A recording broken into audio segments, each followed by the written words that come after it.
The following is a conversation. It has the features of any conversation, such as imperfectly expressed thoughts, ill-considered opinions, and the notions of several sleep-deprived brains. Try not to get your stethoscope in a twist about it. Anybody happen to watch Bridgerton? I've got through the first 2 of the new episodes. I got 2. I don't watch. I don't watch, not because I am, against it or anything. I don't watch, but I did happen to catch a bit of an episode last night that my daughter was watching, and Lady Whistledown has an imposter, you know what I'm saying? Right? Yes, she has an imposter, and she is furious. I have seen that part. She is writing her last. She just submitted her last article. Oh, she's going to be. That can't be. But her husband caught her. She didn't admit it in time. Not her husband, her fiance. Yeah. I literally have no idea what you're talking about. My students asked me, they were like, you better watch all 4 episodes so we can talk about it today. And my earbuds died while I was in bed watching last night. And I was like, okay, it probably means I need to go to sleep. That's a good sign. Yeah. So the first season, when it first came out, I thought it was pretty good. And then the second season came out. I saw the first 2 or 3 episodes. Thought that Anthony and Edwina had no chemistry at all. And I'm like, if this is going to be the main couple, I'm going to hate it. And I stopped watching. But he's more chemistry with her sister than he does with her. Oh, that's a problem. So yeah, I hear it's about sex and costumes and I don't know what, gossip, I guess. My fiance is obsessed with it. And anytime new episodes come out, I get kicked out of the house. So she has her friends over and she's like, you can go play golf or something. Get out. Okay.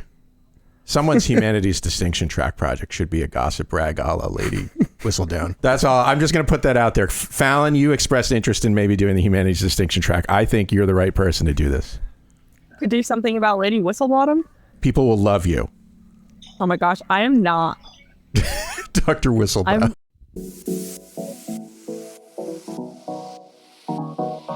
Meandering in the margins of medicine, it's the Shortcoat Podcast. Weird news, fresh views, helpful clues, and interviews. By students, for students. Subscribe to our weekly show at theshortcoat.com. Greetings, dear listeners. Welcome back to the Shortcoat Podcast, where this author dares to unveil the scandalous secrets of medical school life, courtesy of the University of Iowa Carver College of Medicine. No idea if I sound like Lady Whistledown. I am your ever inquisitive host, David Wrinkletush Etler. And who might be gracing our SCP studio today? Well, it's M4 Wilson Shrivelbottom Fitzgerald, who knows far more than he's letting on about the scandalous events that transpire in the hospital cafeteria after the head chef makes his exit. M4 Lord Happiness Kumar, whose ever-present smile conceals countless tales, particularly those juicy tidbits about a certain medical specialty. How'd you figure that out? Assistant Professor of Physician Assistant Studies Jeremy Washspittle Nelson, the very picture of discretion, yet who might reveal all given a mere sip of Cointreau. And joining us from the internet, it's M2 Fallon Teasjingle Jung, a woman who this author has confirmed is far more than she seems. Stay tuned, darlings, for what they reveal today might just shock you. Can you rate my impression? Rate my Lady Whistlebottom, Jeremy. Oh, wow. It was about a 5. It's how I feel like she must talk in the show, but I have no. Actually, pretty close. I know that it's I know that it's Dame Julie Andrews, right? Judi Dench. Judy no, Dench? it's not it's Judi not Dench. Judy. I don't know who's the voice. I think it's Julie Andrews from The Sound of Music. Oh. There you go. See, I do know things. I just mindlessly watch. If that's fair, that's fair. Before we begin today, I want to say we're super excited to get your messages, like the ones recently from longtime listener Tiffany, Noah from the UK, M from Sweden. That's cool. We've heard from Cookie. Cookie, your accommodation request was so appreciated and is something I am trying to work on. Also, Quinn and Megan and Julia. And just yesterday, Frank left a comment on our YouTube And he also sent an email to say that he was entertained for an hour watching young med students instead of mowing the grass because it was too hot. So I really enjoy hearing your thoughts and ideas. So if you have something to say, visit theshortcoat.com/tell us. Leave us a comment on YouTube, whatever you want to do.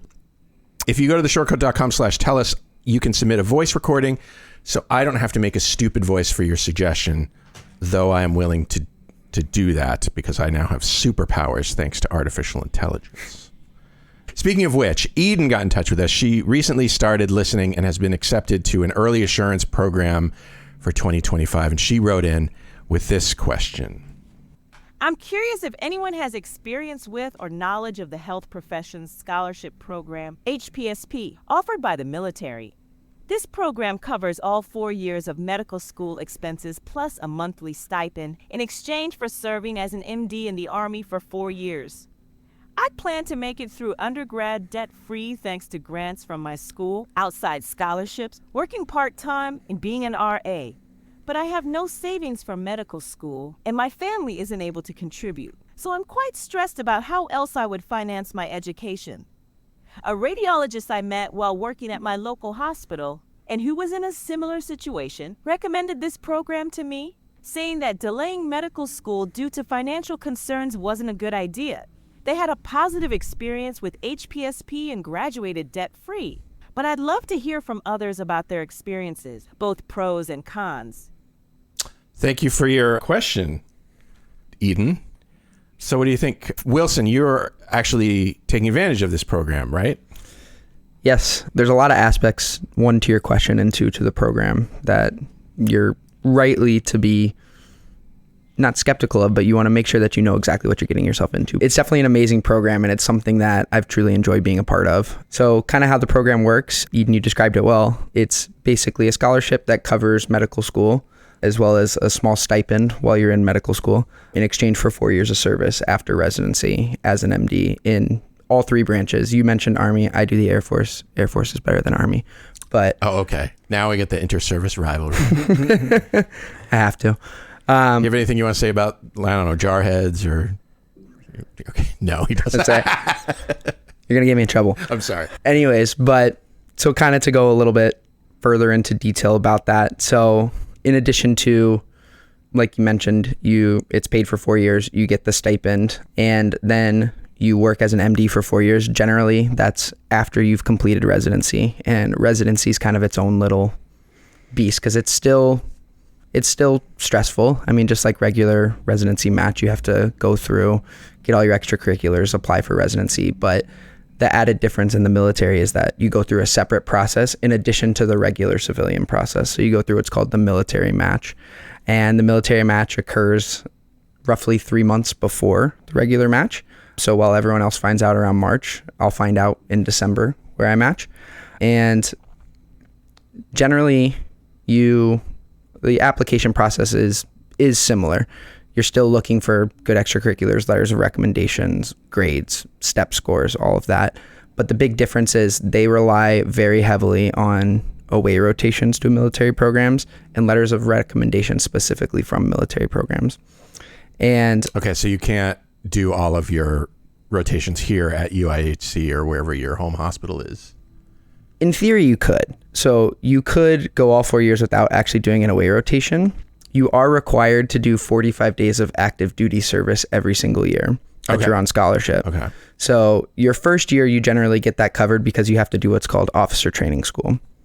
So that's where, at least for the Air Force, you go down to Montgomery, Alabama. Hang on, this is first year before you start med school or during med school? You can do it either. You can either do it before you start your first year, but most people do it that summer between their first and second year because it's the one summer that you get off. Right. There are some schools that I've heard that don't actually have a summer break, so then you have to do it beforehand. Yeah. Or I've heard of people who didn't have any opportunity to do it during medical school, could do it after medical school, after you graduate. Got it. Okay. But generally, it's recommended to do it that first summer just because that's the time that most people tend to do it.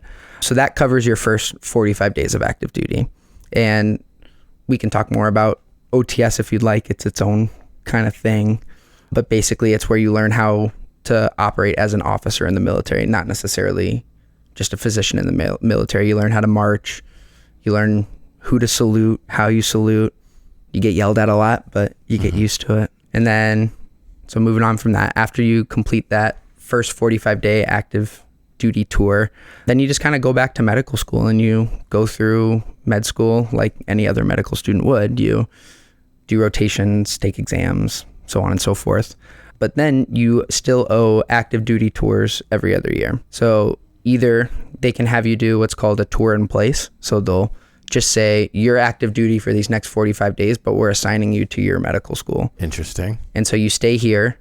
And during those 45 days, you just get paid more because they double your stipend while you're on active duty, which is nice. Okay. And you're not allowed to leave this general area. Got it. And then the other option is to do away rotations, which is what I'm doing. So you can go to those military programs and spend a month there rotating with whatever specialty you want. And that basically acts like your interview with that residency program. And while you're there, you're technically active duty, so it counts for your 45 days of service. I asked Chris Rowling in our financial aid office, and he told me he thinks it's an amazing program for very little service requirement at the end, all things considered. He said that HPSP students get a stipend of $2,700 a month. It's a little less, and it kind of depends on where you are in the country. So they adjust it based off of where you live. Like if you're in California, New York, you're going to get more, albeit not that much. Your pay also differs based on like if you have kids or not. If you have dependents, sure, that increases your pay. So yeah, so it's not like a huge amount of money. No, but other students who take out loans only get a maximum, he said, of $1,700 a month. So yeah, it's more than you would get if you were getting it from a student loan. Yeah, and it's nice. I mean, especially if you're in a place like Iowa where cost of living is pretty cheap. Yeah. You can get rent, groceries, not really having to worry about it. You're obviously still living frugally. It's medical school. That's what it's for. Any other pros you can think of? So, I mean, one of the reasons medical school gets paid for. Right. You can't talk about the program and not talk about that because that's obviously a big factor in it.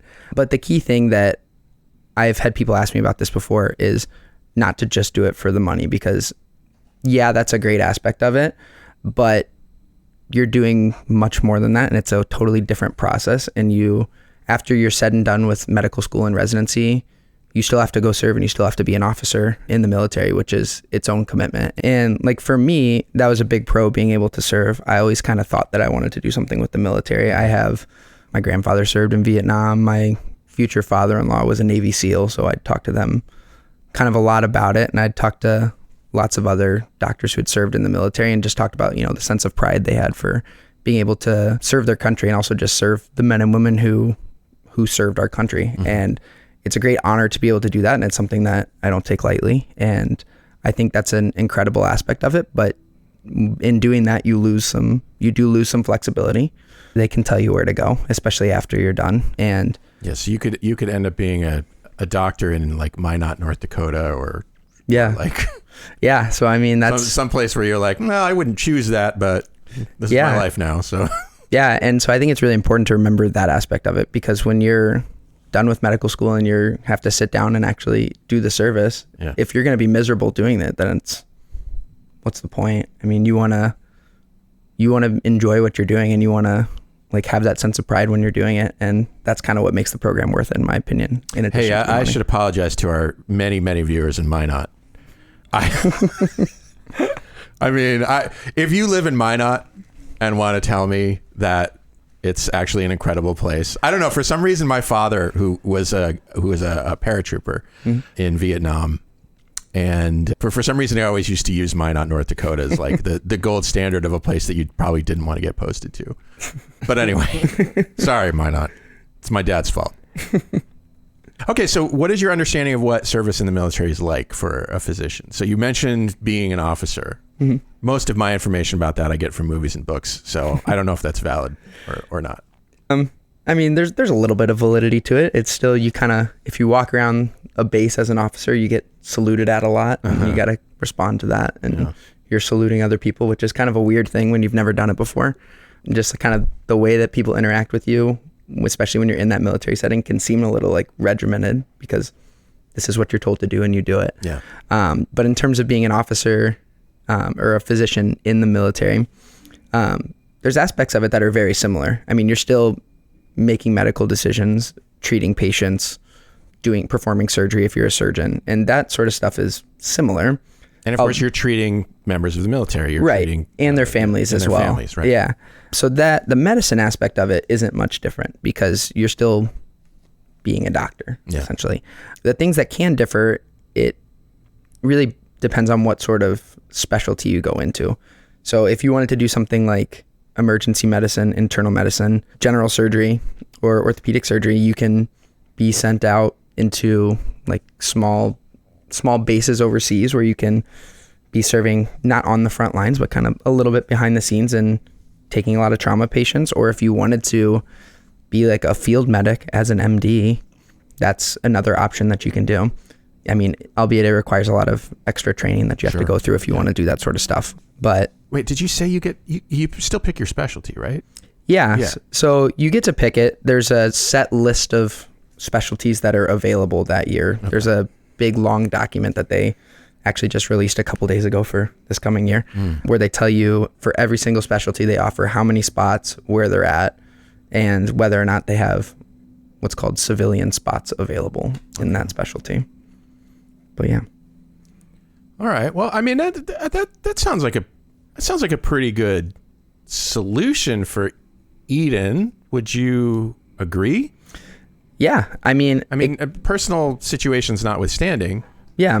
I mean, I'd say it kind of goes back to what I said. You have to want to serve in order to do the program. Which, much like, I think, being an MD, like just in general, like we always, one of the things we always say is like, don't do it if you can do anything else. Or if you have any other desires, maybe explore those first before you come and be an MD, because, it's a different life. Yeah, and it's a big commitment. And that's the thing, when people have asked me about it in the past or asked if they should do it, I always say, just make sure you know what you're getting yourself into. Make sure you want to be doing the service, because at the end of the day, you have to do it. There's no getting out of it. Yeah. Once you sign the dotted line, you're gonna do it. Yeah. It's whether or not you enjoy doing it. So if that sounds like something that you would enjoy doing, and you feel that same sense of pride that I do and my fellow colleagues do who have done this program, then I'd say go for it.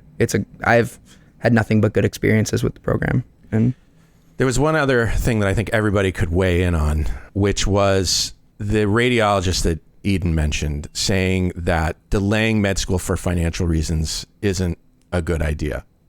Happy, why don't you start us off? What do you think of that advice? Yeah, great. I was actually thinking about weighing in on this too. So the thing about delaying med school is that if you're going to delay it, I wouldn't delay it for financial reasons. If you're going to delay it to grow as a person, travel, and take a break before going into 4 years of pretty hardcore studying and then even longer time for training, I think that's a solid reason to do it. Especially if you have aspirations of wanting to start a family or get married. It's just harder to do those things as soon as you start going into med school. So I would say that I wouldn't delay med school for financial reasons, but if there's other personal reasons for it, I would say delaying it 1 or 2 years isn't going to be that big of a difference. I do also want to just tie back to Eden though. If I think this military program sounds wonderful. Wilson, I'm really glad that you really like it, and it sounds like you would do it again if you could. But I do want to stress that this isn't the only way to pay for med school, as in even if you take out loans, and even if those loans they look to be a really, really high number, at the end of the day, you're still going to be a doctor and you're still going to be able to pay them off. And even then, as soon as you start signing on to jobs after residency, there's options of jobs that will have sign-on bonuses that will offer loan repayment programs and everything. So you will, if you go to med school, repay your loans back regardless. So I wouldn't worry too much about the finances of things whenever you're going in, especially if you're being a doctor whenever you're coming out. Yeah. If that makes sense. One thing that occurred to me when you said that, which I totally agree with that. Physicians come out of med school with a pretty solid payback situation. But what that disregards is what could happen along the way. Very true. And, while I'm sure it's not common for people to, just decide that, well, I mean, some people decide that med school isn't for them, and then they've spent a lot of money and then have had to stop doing it. Or, God forbid, you get sick or whatever, and you can't continue with med school. You really want to, but you can't. Life happens, and so for somebody like Eden, that would be something to really think about. I think it's tempting always. I mean, I think it's human nature to be like, oh, I'm going to do this and I'm going to succeed and it's going to be great, and you probably will. But if you're really thinking about all the possibilities, sometimes things happen in our lives that we're not exactly in control of. And in that situation, it might be more difficult to recoup the money for sure, that you have to owe on student loans. Maybe Jeremy has a perspective on paying for medical school. Well, that's the perspective that always freaks me out with borrowing money or spending money or buying expensive things is what happens if I become disabled and can't do my job right now. So anytime you're making a huge investment, you think about that. But I early on in my days in the ER at St. Luke's in Cedar Rapids, a couple physicians, just getting out of residency, some of them bought their big houses and expensive things and then whined about how much they owed. A couple of the docs I worked with, they were married. They bought a tiny condo. They lived in it, and their loans are paid off in 3.5 years. When you're a med student, live like an undergrad. When you're a resident, live like a med student. When you're an attending, live like a resident for a while. Keep that mindset going so that you don't be profligate with your spending, I guess. Well, right. Like, imagine, you think in theory ahead of time, I'm going to be making a lot of money, but, you can sort of only imagine it. Mm-hmm. And then you get your first job, and then you see that first paycheck, and it is like 10 times bigger than you've ever received.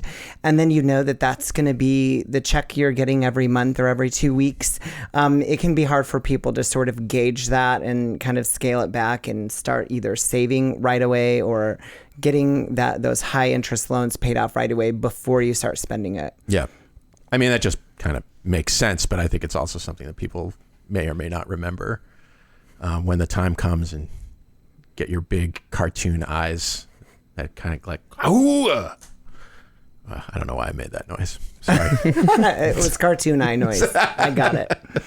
Fallon, what do you think? Any thoughts about all this? I think it's super important to set financial goals beforehand. So even while you're in med school or even while you're in undergrad, and it kind of sounds like Evie's already done this by getting undergrad debt free, but having those goals to have $10,000 in a rainy day fund or be able to pay off your loans in this amount of years really helps to kind of set where you're going to put that money in the first place. Like when you get that big cartoonized paycheck. In addition, there is another program out there that works really well for getting people through med school debt free. It's called the Natural Health Service Core Scholarship. And basically, they pay for medical school similar to HPSP. The only downside is that they do say that you have to go into a primary care specialty. So you have family med, general practice, he's OBGYN and psych. So you have to know that you want to go into one of those. And you do also get 4 years after you're done with medical student residency. Right. You have to go to a place that's over a certain score. So that can be urban. It can also be very rural. It can also be in Ellen, do you have your clinical site picked out where you're going to work already, or will that be assigned later? No, so after I finish, I will go to residency just like normal, but I will pick a service site. I have to start within 6 months of graduating residency. And basically, you just apply to these sites in the same way that you would apply to a job. So they do reserve the right to say, hey, you need to go somewhere else. We have been touching upon something over here, but another valuable variable in all this, I think, is time. Especially if you're gonna be in the military for 4 years after, or if you're gonna be restricted a certain spot after. It might not seem a lot whenever you're entering into undergrad, because 4 years like signing off 4 years at the age of 18 is a lot different from like signing off 4 years at the age of like, I don't know, like 27, 28. So like, I do think that is something that like people should also think about too. Yeah. I think one of the things that maybe that radiologist was thinking about was if you put off going to medical school for financial reasons, you are losing out on your total income that you're going to make as a physician once you're done. Is that a huge factor? I don't know. I'll never make as much money as a physician, so I don't want to think about it. But maybe for you, it's something to it's something to think about. But Maybe watch an OSAP for you. Yeah, please tell Chris Cooper. Look, I'll be happy with 200. I'll be happy with 200. That's all. I mean, that's nothing. Right? I don't know much. Get to 350, Dave. Okay. 350 or bust. I appreciate that. Thank you. So Eden, I hope I'm all for it. Yeah, thanks. Letter writing campaign. Listeners, write to Chris Cooper. Don't write to Chris Cooper. Leave him a voicemail. So Eden, I hope we've helped. I guess if we sort of wrapped it all up into a little bow here, take advantage of whatever opportunities you can to get med school paid for, including this program perhaps, and the one that Fallon mentioned. But I don't think anybody saves ahead of time for medical school. I think that's very rare. I think you go into school knowing that you will get out of school in debt. So, yeah, there you go. Can I ask one clarifying question? Yeah. I should have spoke up earlier. How dare you? You mentioned, Wilson, that you had to serve once a year. Mm-hmm. And so you mentioned kind of serving that first summer and then doing rotations. Mm-hmm. But I sort of missed like what happens, like what's the service other than rotations during the next 3 years of medical school that you would do? Yeah, so other than those 3 45-day active duty tours that you have to do, it's really just medical school as normal. I mean, I really don't do anything different on a daily basis that my classmates wouldn't do. Okay, and so like if you go to a medical program that has 2 years didactic, I think Iowa has 1.5 years. Mm-hmm. So then you could do your tours as a rotation starting second semester, your second year, and then have one in the third year and one in the fourth year. Is that what you're saying?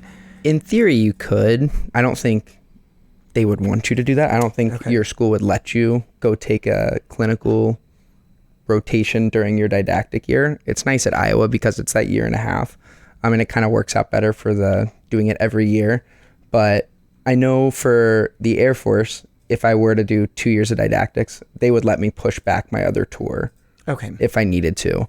But I'm not sure how it is for Army and Navy because there's another classmate of mine who did the Army, and I know he had to do one of those tours at home that I mentioned because he wasn't going to be able to get one during his, I think, second year. Okay. Yeah, I'm not super familiar with what is available for PAs. We were sort of born out of the military, so there's lots of military PA programs. But I have had students that I've precepted that were through the Navy and Army and Marines that were all sort of they knew where they were going after PA school, but it was going to be paid for. And so that's really nice. So.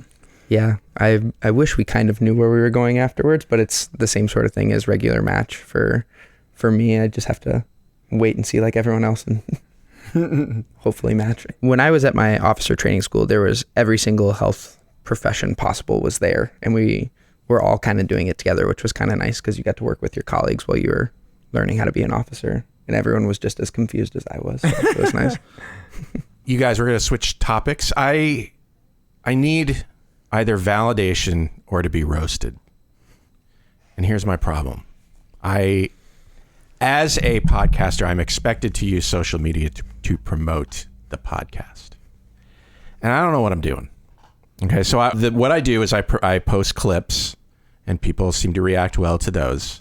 But I feel like I should be doing more. And one of the things that I feel like is traditional to do is like memes and reels and things like that. I have a drafts folder in our Shortcode Podcast Instagram, which you should go follow if you don't. I have a drafts folder that is filled with possibilities, but which I am too afraid to post. because I don't know if I will immediately be labeled as some sort of decrepit old man who doesn't know what he's doing. So I want you to help me. I need your help. I'm going to post these on our Instagram, even though I'm afraid, because I don't know. I don't know how you would. I don't know how our listeners would see them. This is an audio podcast mostly. You can switch over to YouTube Music. By the way, I found this out. YouTube Music app. You can watch your favorite podcasts or just listen like you ordinarily do with your phone in your pocket until a visual bit comes on. So that's an option. We are available on YouTube Music. But anyway, as an aside, I'm going to share my screen, and then I'm going to click a bunch of buttons, and then I'm going to pray. Future Dave here, and as I sit and edit the podcast, I am reminded that this is a audio medium for most of you. So I'm going to describe these the visuals for these reels that I'm putting up here to be judged. If you want to look at them, go to our Instagram and check them out there. So for this one, it's literally just me. I'm lying on the couch talking into the phone. Here's something I've been wondering about. What if you consumed the total amount of fiber you needed a day only from gummies? What would happen? Like, would you die? Would you poop yourself all the time? Would you develop big, strong muscles? This is probably the kind of thing that old people wonder and then end up in the emergency room over. Keep in mind, these are all very much drafts. But what if I got all of my daily fiber intake from gummies, Jeremy? I don't think you'd be digesting very well. No? I don't know. I'd have to look up the evidence, but it doesn't sound like a very healthy diet habit. No, well, I'm sure it's not healthy. Hopefully they're sugar-free gummies. Oh, yeah. Otherwise, your diabetes might have a problem. Yeah. What do we think of should I post that or not? I think that you'd get a lot of answers. I feel like I like the idea behind it, but it doesn't scream the shortcut to me. It screams Dave Etler's thoughts, which I also love. You know what I mean? I appreciate you pretending that, yes. You don't think it fits the brand, basically. Correct. Like for instance, I can imagine just scrolling through TikTok and then just that popping up and I'm like, oh, this is great. I'm going to send this to someone. Or I think about it, or I read through the comments and there's a bunch of funny options there. And I feel like it would be perfect for that, right? Yeah. But I don't think it fits the shortcut brand. If that makes sense. With Shmi talks more specifically about advice and stuff instead of just shit posting. Okay. Which is pretty good. Yeah, that was one thing that I thought about was okay, if you post this, Dave, you're aggrandizing yourself in a way. Although I don't know how talking about eating your daily fiber intake of gummies, aggrandizes me, but it also, puts me front and center, which you could use it to lead into the next episode if you were going to talk about gummy fiber diet. On the show, because that was my first question was what's your kind of overall goal for these posts? I don't know that I have a goal. I appreciate that you think I should. I need a social media team. That video could be something like advice that medical students would give to patients. Oh, okay. Oh, yeah. Okay. All right. Okay. That's good, because I bet that somebody's thought of it. Like I said, somebody would be like, "Oh, this is a good idea." Do you have any examples that you can think of from your you were happy? Do you have any examples from patients of questions that you've had to answer that you were like, "Well, I definitely know the answer to this, and it's not what you want to do"? A couple of months ago, I had a patient ask me how many eggs a day is normal to eat. Is normal. And I looked at him and I said, well, in the Disney movie Beauty and the Beast, Gaston has, 4 dozen eggs a day as a kid and 5 dozen eggs a day as an adult, and he was built like a barge. So do with that information what you will. Oh my gosh, that was really Okay. All wow. Right. Good advice there. I feel like you both gave some advice and dodged responsibility for your patient taking that advice. Well done. But in all seriousness, we ordered labs on him. We asked him how much he was eating, and it wasn't like an insane amount. It was like maybe like 3 or 4 a day, and yeah, that was about it. Okay, fair enough. Hey, Happy, can you please sing us that part of the Gaston song, please? I can't sing, and I'm like out in public right now, kind of. So if I were to sing, Maddie and Meredith in the room over would ask me, "Happy, why are you singing to this song?" I don't have a problem with That's that. okay. I don't really care. I think you should please do it. Okay, here. I will do it after this episode gets published, and if for some reason we get a bunch of Instagram comments or something, and then we can make it a reel. And there we go. There you go. Way to get out of that. Well done. We just have to set an arbitrary goal, and if we hit the arbitrary goal, I promise I will do it. I'm not going to back out. All right, so the arbitrary goal will be, I will post this clip, and if it gets 3 likes. You don't even have to do the whole song, just the 2 lines. Okay. All right, let's look at another one. So for this one, it's just a past clip from the show that I've previously posted on Instagram of one of my co-hosts, Hind Al-Kalani, talking, and slapped over the top of that is some text. How do I get such good evals on my clerkships? How do I act so well? What I do is I pretend to be the person I'm portraying in the film or play. Yeah. You're confused. No, It's perfectly simple. Case in point, Lord of the Rings. Peter Jackson comes from New Zealand, says to me, Ian, I want you to be Gandalf the wizard. And I say to him, you are aware that I am not really a wizard. And he said, yes, I'm aware of that. What I want you to do is to use your acting skills to portray the wizard for the duration of the film. These are the things that occur to me in the evening when I've had a drink or two. Which is why they end up in my drafts folder, because I'm well aware that I probably shouldn't post things when I'm even slightly tipsy. I mean, that just seems unprofessional to do that. Thoughts about this one? This one gives, I've had, 5 or 6 fiber gummies. It's affecting my brain. Is that what you're saying? Fair enough. Jeremy, you wouldn't have posted that?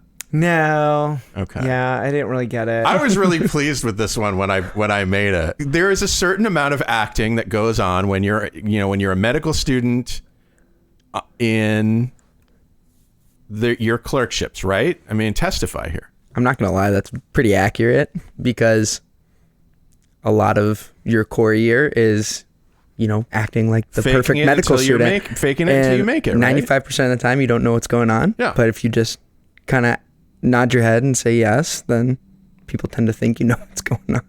Okay. Happy, do you agree?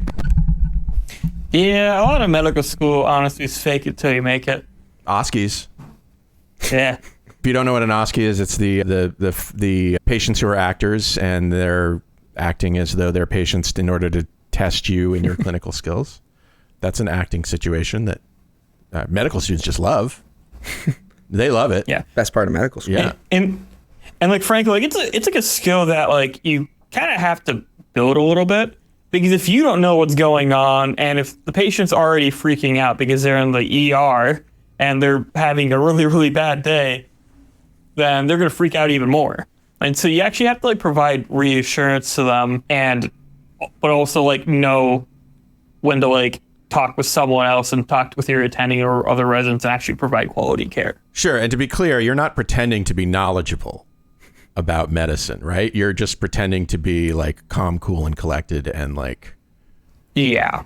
For sure. Right? I mean, I think that's sort of the baseline expectation. I was going to say, there's also an aspect of they use a lot of big words that you don't know sometimes. And you have to kind of figure out what these words mean, despite them talking at you, not really understanding what's going on. Okay. Yeah, so you pretend to be calm, cool, and collected in front of the patient. You pretend to be knowledgeable in front of the attendings and residents. Is that a similar thing for PAs, do you think? Oh, yeah. Yeah. Yeah.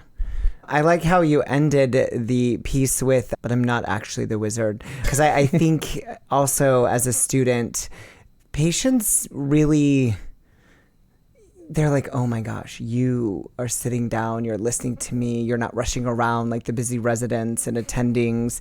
And so they tend to like tell you everything, and they almost like you've given them hope that like you can do something, and you're like, oh, how do I do this without letting them down, that I have to clear this through like 4 other people. To be clear, I personally am not going to be able to help you. This one features a clip from Tom and Jerry. Jerry the mouse is lying in bed, and there is a little tiny baby duck talking with Jerry about something or other. And over the top of it is POV telling your bestie about the citric acid cycle.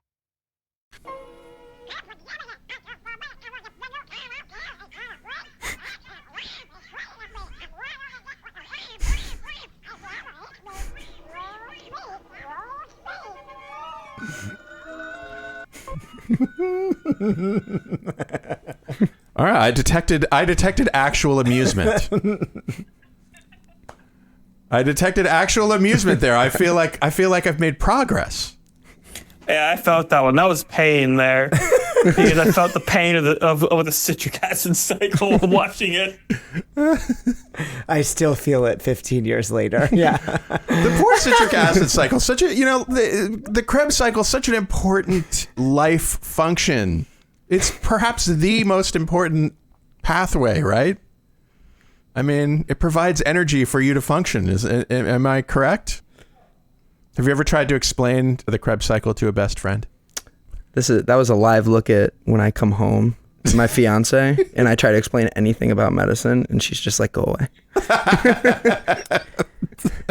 And then you're so alone at home because you have nobody to talk to, because that's what it sounds like if you try. It's sad. My wife works at the cancer center. She's a patient coordinator at the cancer center, and she's often trying to explain things to me about what's happened in her day. And I also am like, I understand like the individual words that you're saying. I think I'm not really sure how they relate to each other, but thank you for sharing.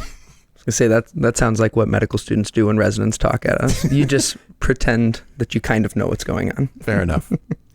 All right. I'm feeling a little better. That was a solid 8 out of 10. Oh, okay.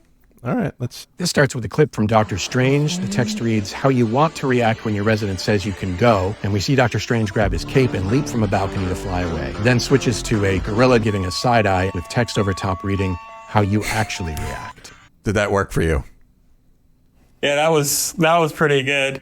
I don't know. Jeremy looks like no. I wanted to watch it again. Okay, you want to watch it? But I also was looking for the medical students' reaction because they're like in this right now. So happy that hit you well, huh? You're on surgery. Is that maybe a little bit more why it kind of resounded with you?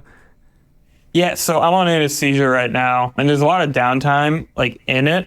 And so oftentimes you intubate, you help position the patient, do all that stuff, put in IVs, to help whenever the case is running. And but once the surgeons get scrubbed in and the patient's intubated and everything is set up and you're just standing there, it's always just okay, when can they send me home?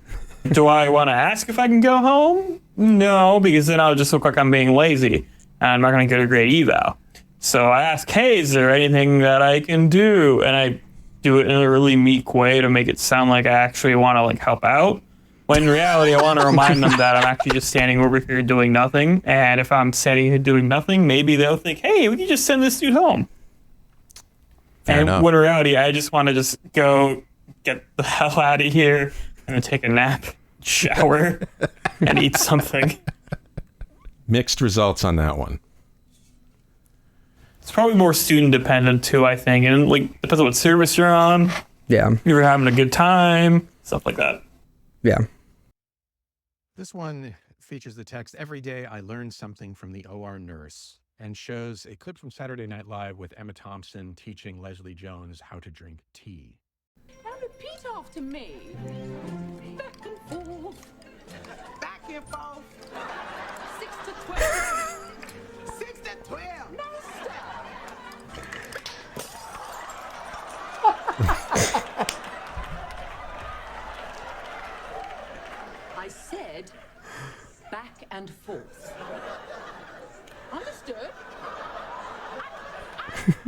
I feel like you could cut it right after the big slap.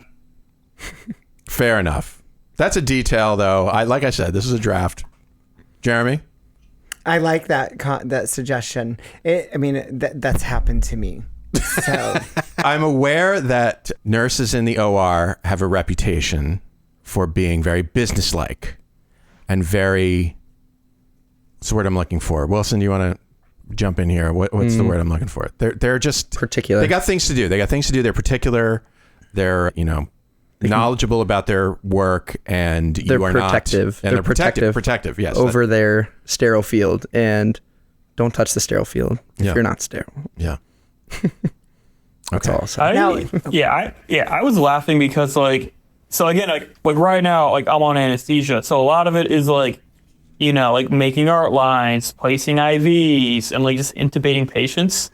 So I feel like because I learn a lot from the nurses, right? Like a nurse will be like, hey, Happy, this is how you put in an IV, and they put it in just perfectly in one smooth motion. And then I go and I try to imitate them, and then it just doesn't work. Okay, so it works on that. And then that repeats with everything, and I'm like, great. So I felt that. All right, that's good. I feel like I did okay on that one. Yeah. What did you mean by every day I learn? Did it say every day I learn something from an OR nurse? Yeah. Not just when I learned something from an OR nurse, okay.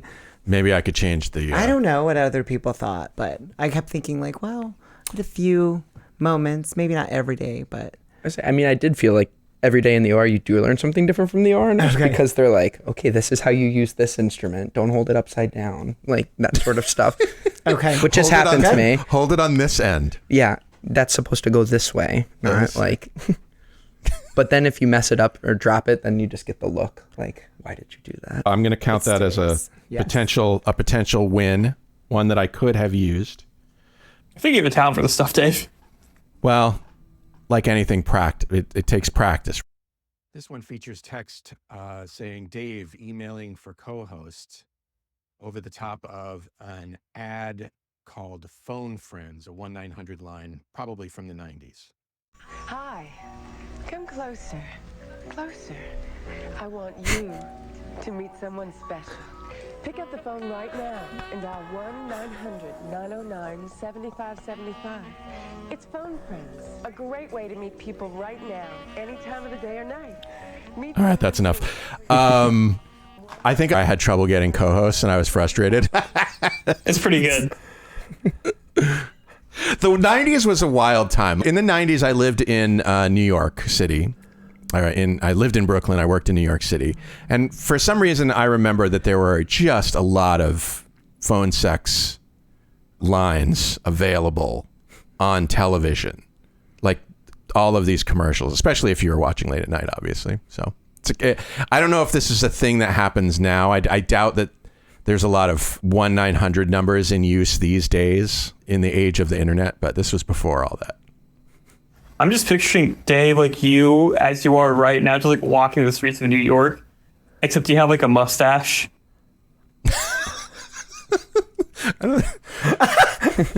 Okay. I think I was dressed a little better because I was in New York City and I thought I was trying to, fit in. Now I'm Midwestern Iowa, and I today, for instance, I look like I work at Target. I don't know why. but yeah. Do we evaluate that positively or negatively? I don't know. Are we keeping it? What'd you think? I don't know. That's a ballsy post, I would say. You think? I don't know enough I wasn't thinking of it as a ballsy one. I was thinking of it as just stupid and nobody would understand the reference. Oh, I think everyone understood the reference. So you're thinking that I don't know why I didn't think of this, but now I'm suddenly realizing that the subtext there is a problem. Oh. I know, I thought it was funny. Okay. Who owns the podcast? Does the university? It's the university. It might be on the line. Okay. Just before the line. That's what I love, pushing lines. I mean, look. I don't want to get you in trouble. The line is there to be pushed. Academic freedom, which I don't know if it actually applies to staff. It may apply only to faculty. Jeremy, your faculty, approve this message. And we're good. Okay. Post it. That was easy. I'm still in my first year, so I have maybe I can. I didn't know. I like to play that. Okay. It's not a game. I'm thinking of our free speech training, which says that, you know, faculty, it says all this stuff about how faculty have academic freedom, but never says anything about staff members. So I guess I could do. We're all in the medical field. We've all seen worse. You could just put in, like, you know, that video of Bernie saying, I am once again asking you. Oh, I forgot about that one. Yeah. You definitely send out a lot of emails similar to that. Okay. But I feel like you've never tried to phone fix us. No, I think had I thought more carefully about the implications of that clip, I might not have done this one. Well, and I didn't see it in the way that you explained it until you reminded me that, oh my God, when I was in high school, those commercials were on all the time. Yeah. Like, otherwise I just thought it was kind of a silly joke about enticing people, you know, so I didn't like, that's how I was, some like 90s and that was just a different, like, now it would be like, you want to modernize it, you make it about like an internet porn, like, you know, invading your computer or something. Yeah, I think like I think the connection would have been a lot more obvious to me had I thought about it that way with yeah, okay. Look, that's our show. Fallon, Jeremy, Happy, Wilson, thanks for being a part of it. Yep. Yeah, well, I'll look at the likes of that one post, and if we hit 3, which is a pretty large number, we'll see what happens. All right, sweet. I'm gonna like it. Okay. I'm gonna say there's 3 people in the room. Post it now. I just finally followed your page. I'm so sorry. It took me like Jeremy 2 whole reels to find it. I was like, how do I find it? And what kind of ding dong would I be if I didn't thank you, Shortcuts, for making us part of your week? If you're new and you like what you heard today, follow the show wherever fine podcasts are available, like Spotify, Apple Podcasts, Google Podcasts, and YouTube/YouTube Music. The show is made possible by a generous donation by Carver College of Medicine student government and ongoing support from the Writing and Humanities program. Our music is by Dr. Vox and Catmosphere. I'm Dave Etler saying, don't let the bastards grind you down. Talk to you in 1 week.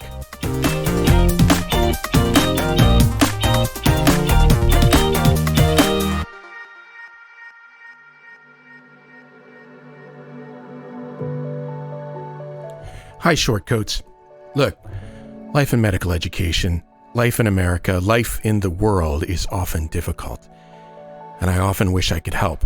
All I have is this podcast, but in my wildest dreams, you have the support you need to lead a life of your choosing.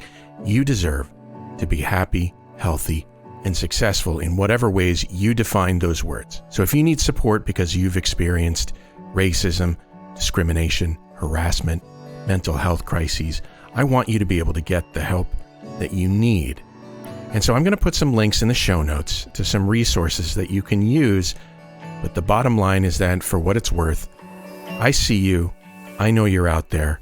I wish I could do more. Maybe I can in ways that I don't understand yet or know about. But I see you, and I'm glad you're here, and other people are too.